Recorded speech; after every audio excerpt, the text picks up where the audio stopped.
No, you said for the time. I open the study session of May 13th, 2024 at 6 p.m.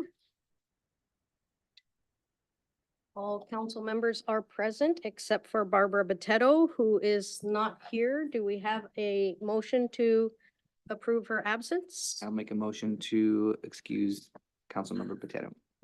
Thank you. Andy Elfers. Do I have a second? I'll second. Seconded by Councilmember Bowman. All in favor?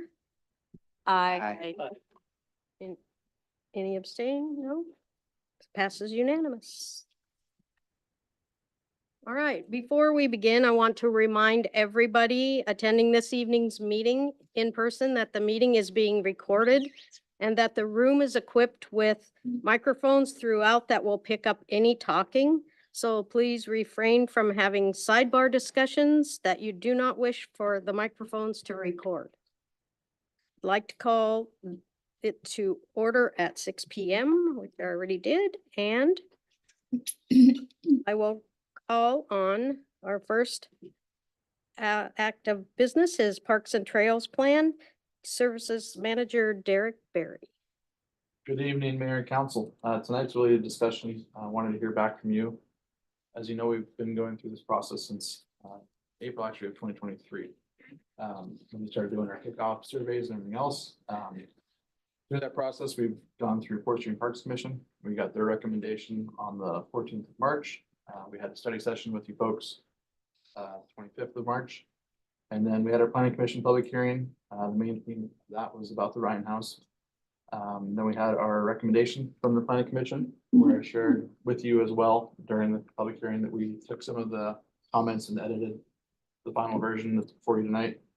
So that's to hear from you, like I said, last updates or concerns, and then next Monday we'll be taking you for consideration of adoption. All right, Want to open up to you guys. do we have any questions? Seeing none?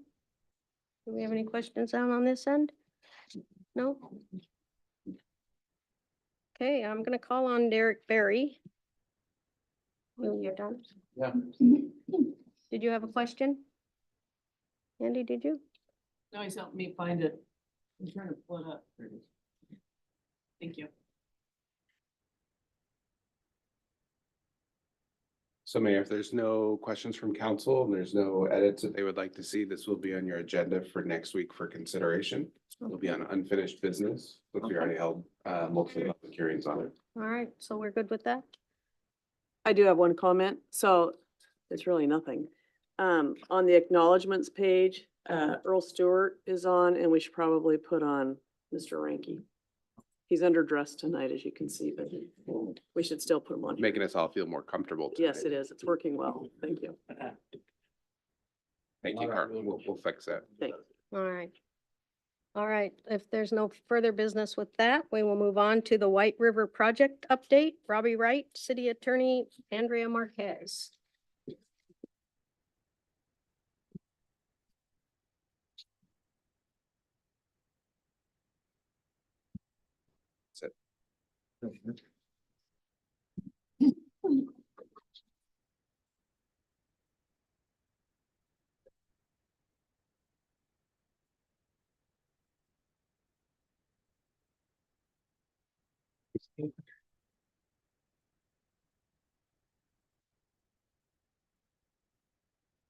Well, thank you, Mayor and members of the council. While I'm getting a clicker so I can advance our presentation. I'm Robbie Wright. I'm the Environmental and Sustainability Specialist, is my official title, but I'm one of many of a team that manage Summer's White River Restoration Project.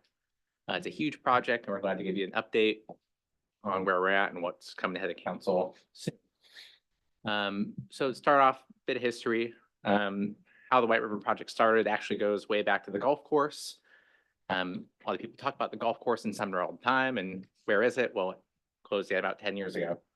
So north end of town, we owned and operated the golf course for about 20 years. After, we were running it, we decided to close it, and we sold that land to Principal for $57 million in 2013. In 2014, the Army Corps came to us and said that there are jurisdictional waters out there, which are the golf course ponds. We submitted for a jurisdictional termination. We withdrew that because once that's final, it's set in stone. So we got several consultants. We looked at whether or not the waters were in fact jurisdictional. During that time, FEMA revised their flood maps and showed that the whole south portion of the area we had sold the principal was in floodplain, which makes it pretty much undevelopable. So in 2018, we realized that that land wasn't developable, so we renegotiated the purchase and sale agreement with principal to reduce the sale to approximately 71 acres from 151, which is where the White River Restoration Project started. So FEMA revising their maps is a big, reason why we're doing this is flood protection. One of the reasons they had to revise it is the river has been filling up over the years, losing capacity. Lots of gravel comes from the canyon reach below Mount Rainier up kind of near Enumclaw.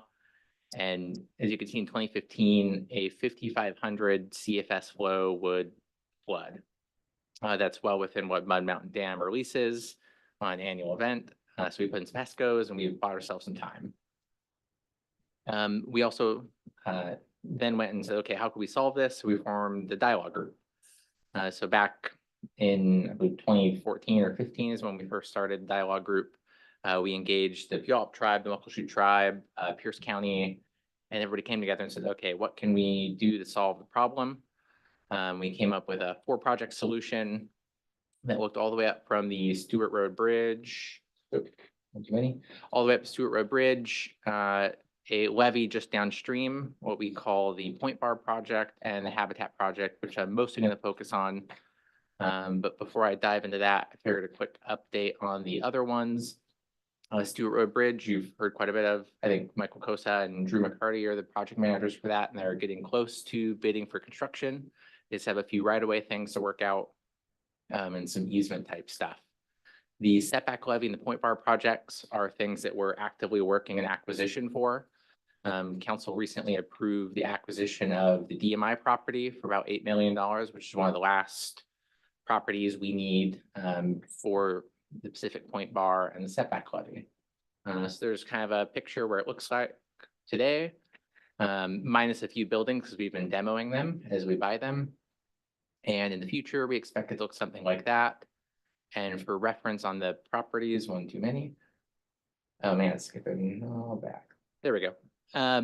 So reference for the properties, all the ones in blue are ones that we've bought over time. We spent about $18 million on properties since 2008 was around the time we bought the first property up there for a different purpose.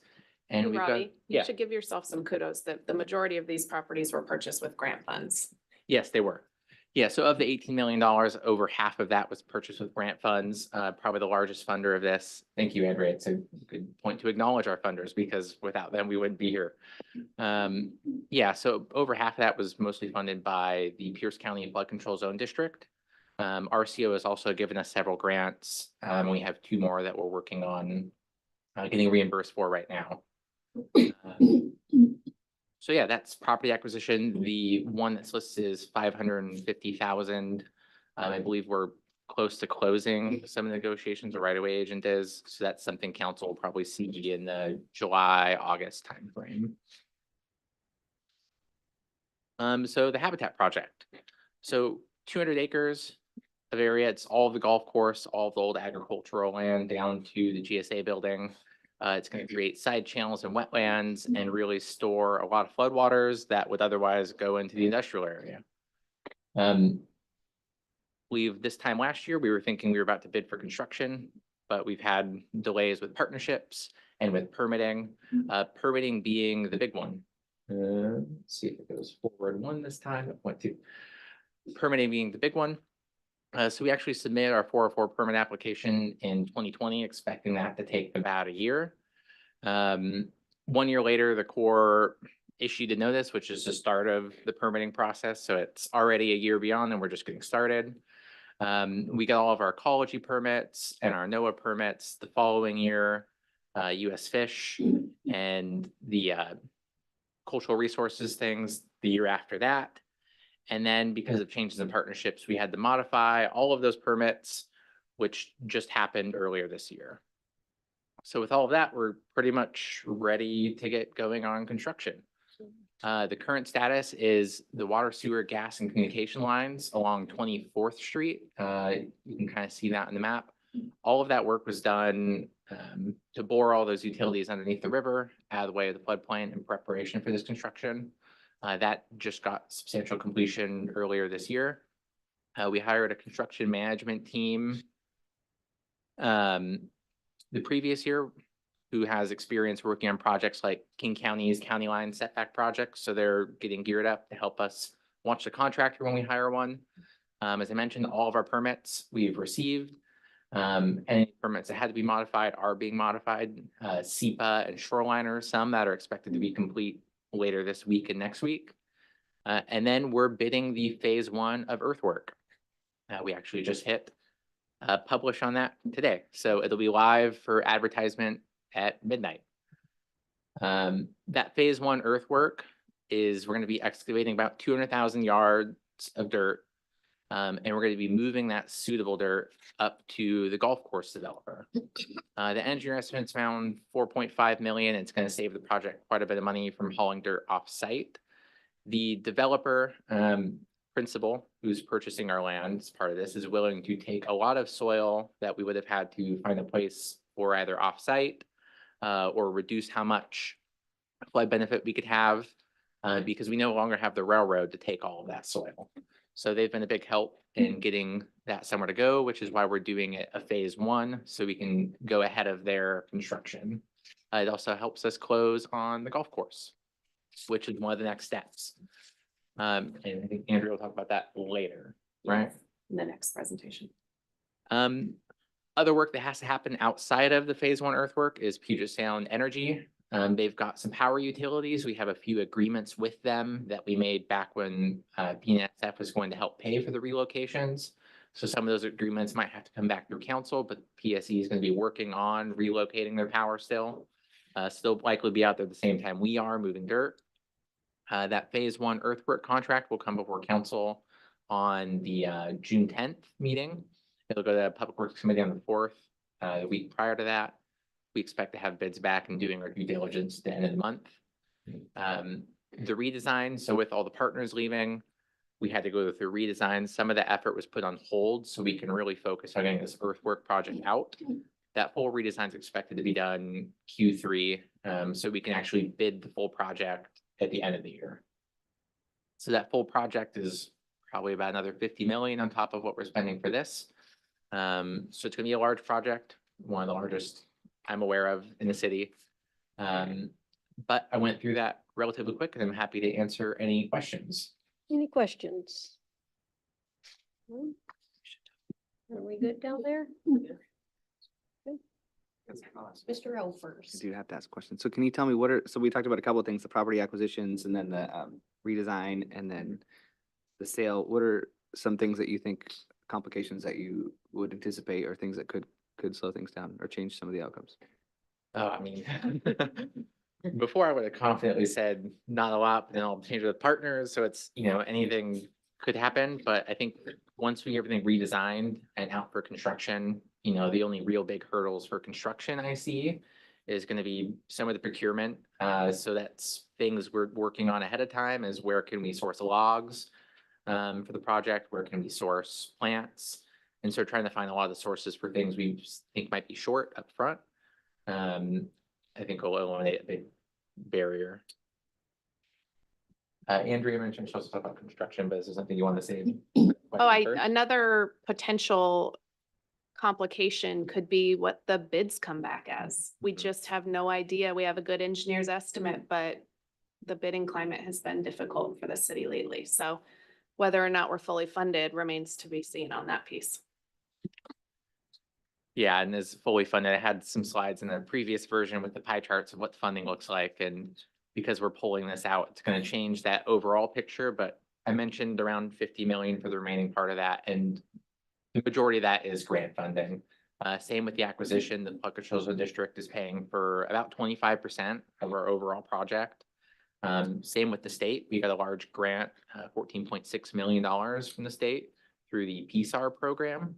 That's about another quarter. And then we've got utility and local funds kind of covering the rest of it. So it's it's a big project with a lot of funding sources, and we've been pretty successful in grants. We're actually going through the process of a cost increase for our PSAR grant. An expectation for, some changes with the design, adding costs, and also to get a little bit of buffer in case we do have high bids. Thank you. Anybody else? Councilmember Cole. I don't have a question, but just a comment. I am always impressed with the number of grants that the city has been able to secure. And this is really, really impressive. Thanks for pointing out that you were able to secure the grants for acquisition of those properties. That is fantastic. So anyway, just good job. Thank you. It takes all of Public Works. Anybody else? Councilmember keep- Clerget. We keeping the trail through there somewhere? The trail will be relocated, Right. so End up meandering through it somehow. yeah, you can kind of see, there we go. I was kind of looking for this thing. So right here, the proposed with the redesign, so the trail section that goes from the GSA building kind of follows the river, then makes a curve around number 9 ditch up to 24th. That section we expect to be gone. It'll move closer to the tracks. It's going to be up high on a berm with lots of trees around it. What the exact details of what it's going to look like, we're going to work with Parks on, but we hope to reconnect it to the 24th Street pedestrian bridge. So it'll be a shorter stretch that's lost. Nice. Thank you. Anybody else? None? Nice work, Robbie. Thank you. Thank you. Okay.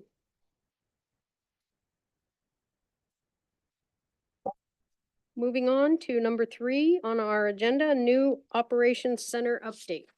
And I will call on City Administrator Jason Wilson. Thank you, Mayor. Just give Mr. Steffens a moment to put on the presentation. You don't have to, just for questions.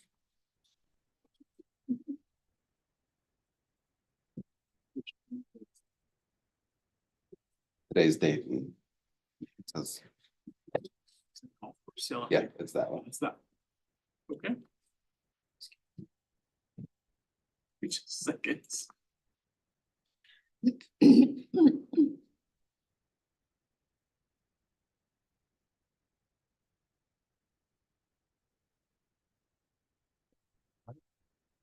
So as most of our council knows, we've been working on a new operations facility for a number of years now. This project actually started back in 2018. And we recognized the need that we were quickly running out of room. In fact, we were already out of room come 2018 at our current Public Works operations facility, also called the shops. We also have staff at the Central Well, out the cemetery, out the wastewater treatment plant. Right now, we kind of have a very decentralized staff that work in our field. So back in 2018, we recognized that. We started the planning process to replace the existing shops. In 2019, we purchased about 6 acres up off of 29th Street, and that's the southern portion of this. We started the design process, and we realized we need a little bit more land to get everything in that we need to have a fully functioning operations facility. And we bought the north parcel back in, I think it was 2021. We've talked to council a number of times about phasing this project. So just as a reminder, phase 1 included the demo of the existing buildings as well as preload on both the north and the south parcels. We went into a contract using a bond anticipation note in the winter of 2024. If you go out there now, you'll see big piles of dirt on both parcels. Spring of this year, phase 2, we began construction of the decamp facility and other north parcel amenities. And then we plan on bidding phase 3 later this year. And that's the main complex on the southern parcel. So a little bit of background again on phase 1. That was a $3.9 million construction using a bond anticipation note. A bond anticipation note, think of that as kind of an early financing tool. It allows you to go out and complete construction activities and then roll it into a future debt issuance. We anticipate that all that preload will be settled and fully ready for construction in August of this year. Phase 2, that the north parcel, that decant facility, you did approve the construction contract at a council meeting a couple weeks ago to A to B builders. It's a $3.8 million construction. It's funded through a Public Works Trust Fund loan, as well as the general fund portion through the bond anticipation. And that is getting close to breaking ground. At least it may have a better date, but I know it's coming up in the very near future, about a 9-month construction window. And then we move on to phase 3 of the operations facility. This is the whole southern parcel. This is all the staff areas, as well as our mechanic fleet area, number of vehicle storage and shop areas. Estimated cost of this is, the current engineering estimate is $46 million. 51% of that is utility funds, 49% general fund. I'll go into that on this next slide here. So the utility fund, that when we look at these type of large facilities, we look at who the end users are going to be, what type of equipment is being stored there, and the employees. And as you know, all of our employees are also broken down to, well, how much of their time is general fund related versus utility related. And that's all of our fleet equipment is the same way. So that's how we determine 51% versus 49% general fund. So you can see that the utility funds break out about 24% stormwater, 14% sewer, 13% water. When we go out for financing for the larger facility, we'll be looking at either revenue debt, which is revenue backed by our utilities, or we might have the option of, I might get a better interest rate going the LTGO route, which is the term general obligation debt. And that allows the city to, issue debt without going to the voters, but then you can repay that with revenue from your utilities.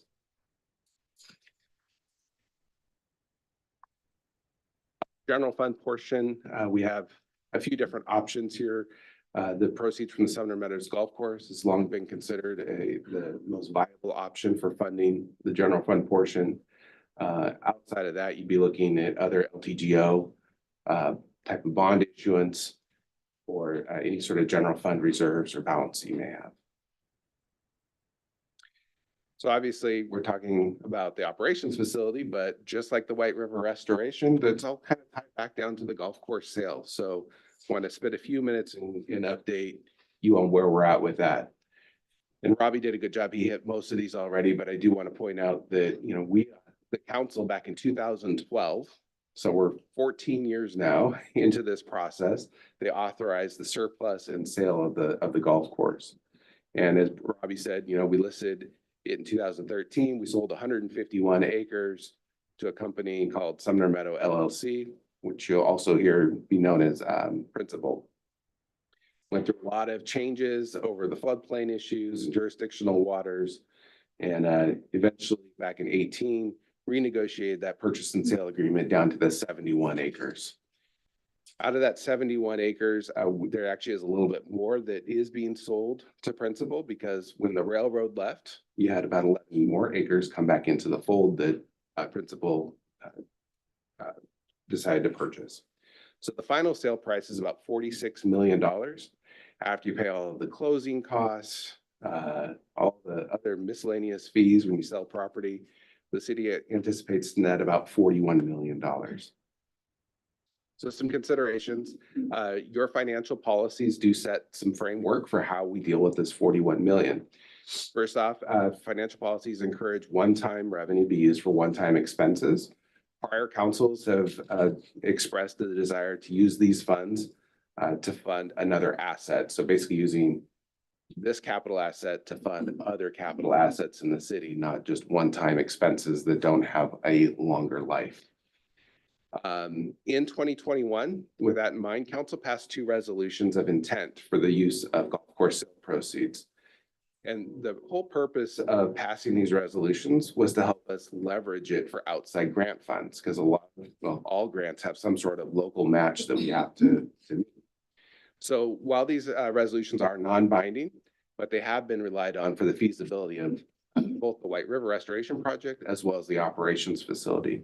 So Resolution 1572 dedicated $20 million for the White River Restoration Project, and Resolution 1573 dedicated $10 million to the new Public Works Operations Facility.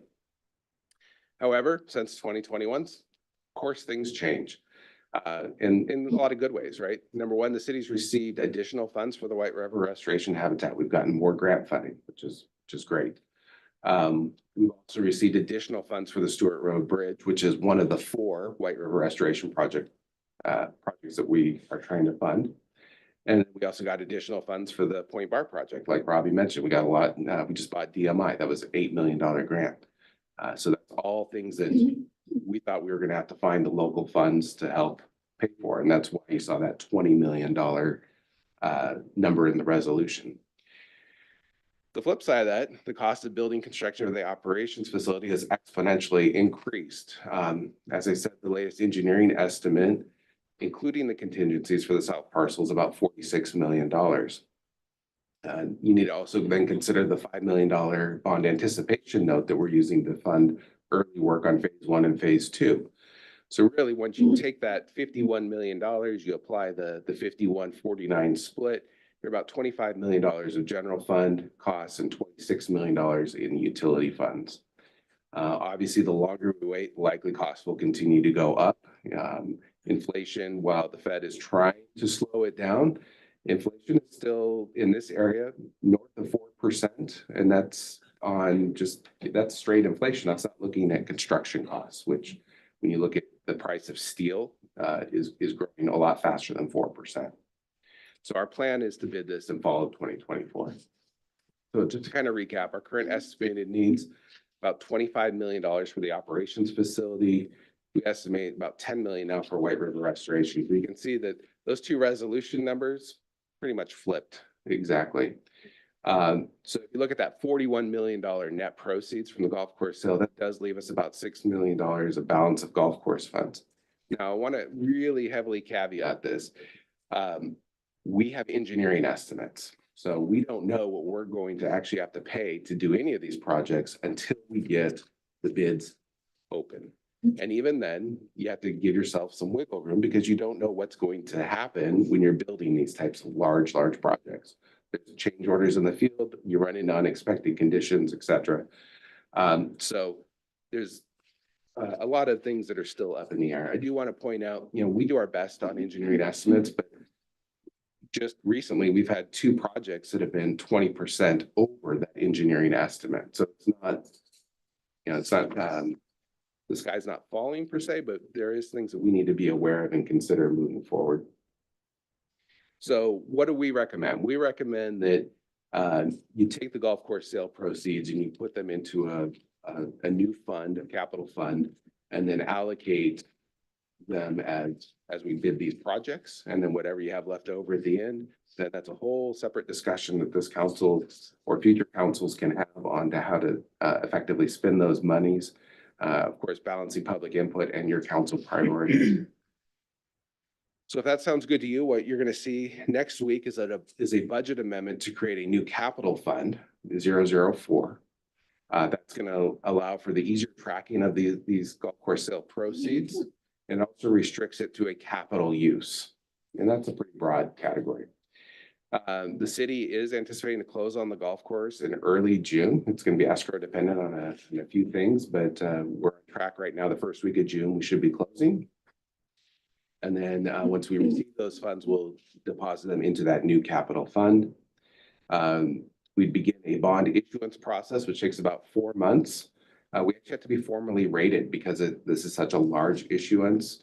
We're going to be rated. It's been a long time since the city has issued this much debt. I'm very proud to say that our council has no debt. Our city has no debt other than some LAD debt, but our general fund LTGO limit is completely 0 right now, which is great. We have capacity there. And not many cities can say that. So it's great policymaking over the last few decades to make sure that that's the case. And then after we get the bond issued, then we bid for phase 3 of the operations facility in the fall, with hopefully construction to start shortly thereafter. An 18-month construction window. If we get everything, sometimes doors and windows and all those things can add to it, but we hope about an 18-month construction window. So I've rambled a lot. I'd like to hear your thoughts and answer any questions you may have. Any I have questions? the subject matter experts right here that can answer anything. Councilmember Alves. Can you just clarify? So I'm looking at the general fund, so the bond issuance you're talking about is from the general fund, is that correct? Well, you're gonna have to issue a couple different pieces, right? Because you have 51% utility funds, 49% general fund. So it really just matters what the mix is. So remember, on the utility fund, it could be LTGO that is backed by the utility. Mhm. And then the general fund, it would then be backed by just the general fund itself. So you could issue debt and then repay it with the general fund. Okay, I'm just trying to connect the dots. So on the funding, the current needs slide that you had was like 25 million for the operations facility, 10 million for White River. How does that correspond with the need for the bond? So let me clarify, this is current general fund estimated needs. All right, so you still have that utility portion out there that you have to fund as well. I'm sorry, what was the second part of that question? I'm trying to connect it. So the cost of the operations facility is 46 million. Estimates. Yeah, plus the And ban. then 25 million comes from general fund. Yes, And then so the bond issuance would just be for the utility portion. Is that? no, well, it depends. If you don't use golf course sale proceeds, then you have to bond this. as well. Assuming we use golf course sale proceeds, there would only be Correct. utility. Okay. Thank you. And then a question on the operations facility. I noticed there was about 13% was from the sewer, allocated to sewer. In that Bonnie Lake is on the hook for it all or not? No, that's our sewer collection side, so it's our system. Got it. Okay. And then the $5 million difference between 46 million proceeds and 41, where does that $4.5 million dirt project we're talking about just prior? Maybe I'm misunderstanding, but is that project, where does that $4.5 million cost? Is that White River restoration, like moving that dirt? Is that a golf course thing? Is it I think you're getting confused. The sale of the golf course, the net is $41 million. So the difference between 46 sale price and 41 is your real estate commissions, real estate taxes, all your escrow fees. got it. Okay, so where's that $4.5 million project that we're talking about? Where's that? Is that White River? Is that? That is a White River It's a White restoration River restoration. project. Has nothing to do with the sale of the golf course. Thank you. I just or want to the- make sure I understood. Thank you. Dirt. Yeah. It's dirt. I knew it was dirt. I knew it was, they're all overrelated, so thank you for clarifying. Yeah, this is very much, all three of these projects are like just this tangled web, and you pull one thing and it affects over here. And it's something that we're constantly balancing, especially when it comes to funding. And right now, we're kind of 14 years later, everything is now coming together, which is, And one more question. So these are the two biggest projects maybe, I've seen in the history of, living here for a while, but is there any big projects of this type of size that you see on the horizon in the next 10, 15 years? This type, I guess City Hall was on the thing, but I'm just thinking like, if we're thinking about that extra surplus, what are the big projects after White River Operations Facility, big project after that? sure. Well, you still have two other White River projects that need to be completed, right? Because you have Stewart Road Bridge, which is funded right now. You have the Habitat, but the Point Bar still is not funded. The setback levy is not funded either. And then you're gonna have the 166, 410 interchange improvements. There's gonna be a considerable local cost for those. And other facility needs. And then, you still have an underfunded overlay program, sidewalk program, and street maintenance program. There's a lot of places for it to go that we will have great Correct. needs for. Okay, thanks. Anybody else? Yes, I think I do. Sorry. I was trying to figure it out myself, but you guys are gonna know this answer very easily. So it's 46 million for the facility main site, right? That's phase 1. That's what it's irrelevant what phase it is, but phase 2? Phase 3. Yeah. Phase 3? Yeah. Okay. So 46 million, And the golf course sale, so now tying it together there brings how much? We should net about 41 million. Okay, so, but where would we find the overage? When you say there's 20, right now you've had a couple of projects, 20% over the engineering estimate. Where would that, is there an overage there that we're looking for? I thought we had like $8 million left that we could kind of rely on if it's 20% over. So that's where we would find that. Yeah, so you have 6, and that's a change since the packet got published, because I forgot to include the bond It's okay. anticipation note. So the $6 million is where you could go and find that overage. Okay. And that's one of the tricky things. When you go out and you issue these bonds, Mm-hmm. you better hope that your engineering estimate is close and that whatever your bids come at is within that bond, because if it's not, you can't go back to the bank and say, oops, we screwed up, we need a little bit more. Right. We then have to cover it with local funds. So that's what I was trying to figure out, because I have every bit of confidence in the city staff and the estimates, but that's only for that day in that point in time. Yes. And with that 4% inflation you're talking about, with supply chain issues you're talking about, with something you can't get here, so now you gotta go there and you pay double the price. So I was just trying to correlate the actual construction of it, the bidding process, and I know it just does this. So that 6 million then is something that, okay, we gotta hang on to that for that. All right, thank you. Anybody else? Quick question, since I'm kind of throwing this at the end or in the middle of it, is there any discussion on the existing shop site for sale afterwards to help recoup some of the cost? If we don't need it, or we're gonna keep it for Yeah. some down the road? So there's some challenges with the existing shops. It is located along the river, which means a lot of it is in the shoreline. So it has some limited ability to redevelop. Pretty much what's enclosed today is what can be enclosed. What's open today has to stay open. That being said, yes, we have considered the future of that.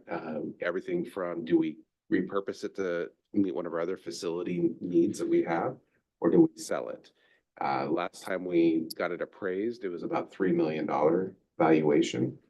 And I'm sure by the time we get around to selling it, my guess would be that it would be more than that.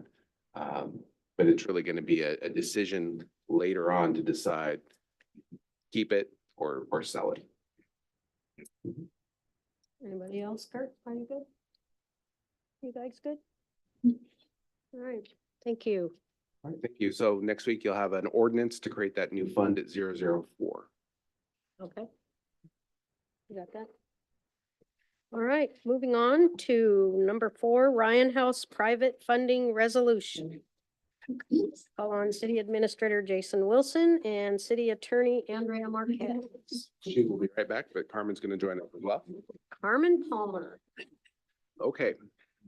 So at last week's special study session, council received an update on the Ryan House, kind of a reminder of how we got to where we are today, and the decision points coming forward. And at that meeting, council requested that staff draft a resolution, and they gave us several bullet points of things that they wanted to see in that resolution.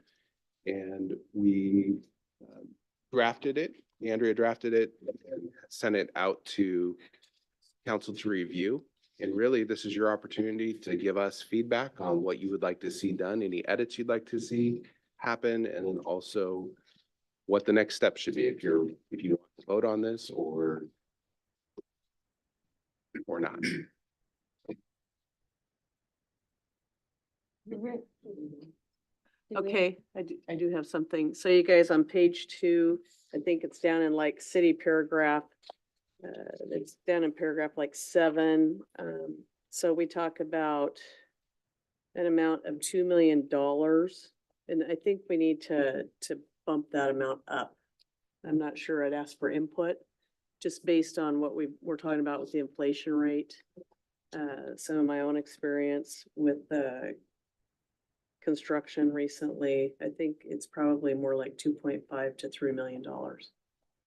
So I would open that, just if anybody else on the council wants to, I mean, I think 2 million, I don't know that that's realistic. And again, no matter what, if there was a dollar value today, we don't know what that dollar value really would be.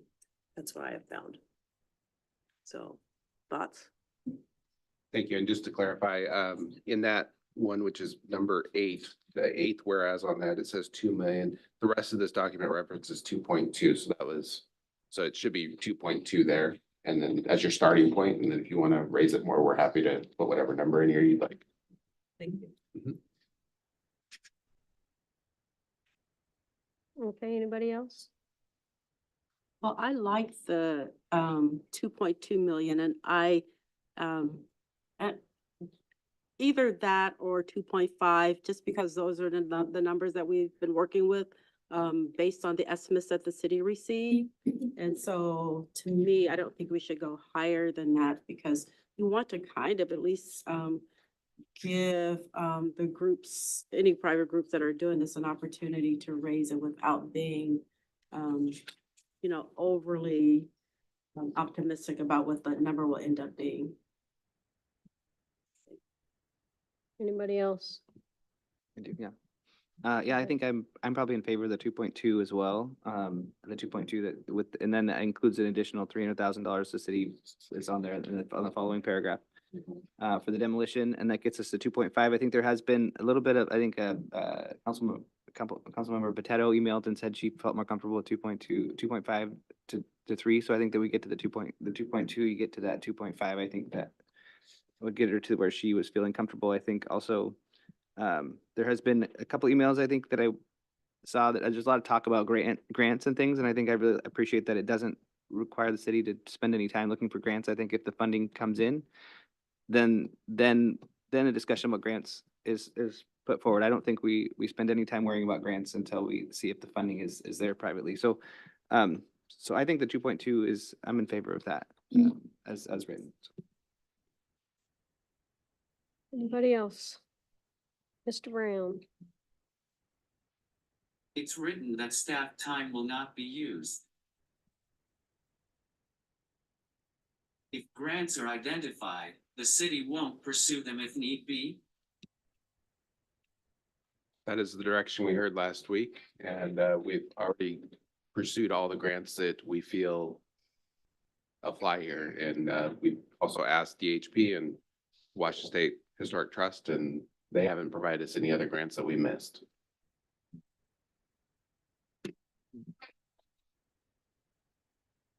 Anybody else? Yes. Councilmember Bowman? Thank you. Here we go. So that's why I think we need to raise the dollar value.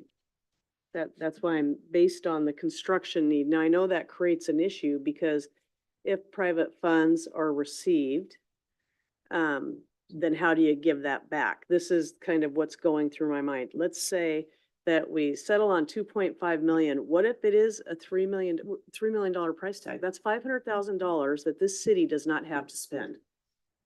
And so you can't get it halfway built. I mean, I just experienced this myself. You have to finish the project. So I'm not sure how I'm trying to calculate a realistic dollar figure. I don't want to get stuck on this one element, but I mean, if there's private groups out there fundraising, somehow there's going to be an expectation that if the dollar value is met, the changes are going to happen. And if there's not enough money, then it's not going to happen. So I'm just trying to think my way through this. It's as simple as putting a dollar value in there. What's 20% over 2.5 million? Come on, you're quick. I can't do math that fast. So just add that 20% on it. Cause I see what you're saying about the 300,000. I see what you're saying about the 2.2 million. So that's 2.5 million. So does that 300,000 make up the difference? Is that 20%? I'm close. Come on, I'm looking at somebody that's good at math. Does it? 400,000. All right. So, About 400. okay. My thought on that is that you're not making a decision when you receive the money. I feel like you still have the funding issues and issues to deal with. So my thought was if the community has that much support, that we can figure out how to fill that hole at that time. Because we have a lot of engineering and a lot of feasibility to do.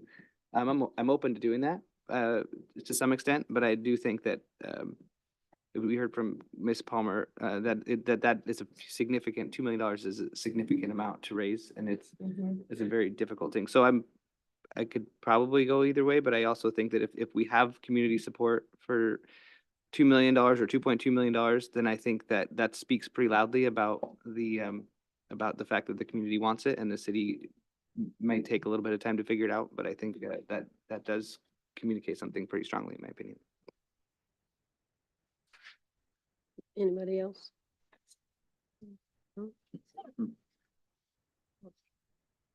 Back to you, Coach. So the question I have is, do you want to vote on this next week?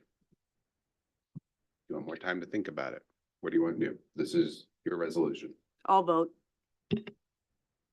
Me too. Okay, seeing at least three that. I'd like to wanted vote. on the agenda. I'm sorry, I didn't mean to cut you off, Mr. Alfred. Yeah, I'd like it on the agenda to vote. Are we voting on it as written? Yeah, any other edits? Just the money amount added, right? Yeah, just a money amount. Okay.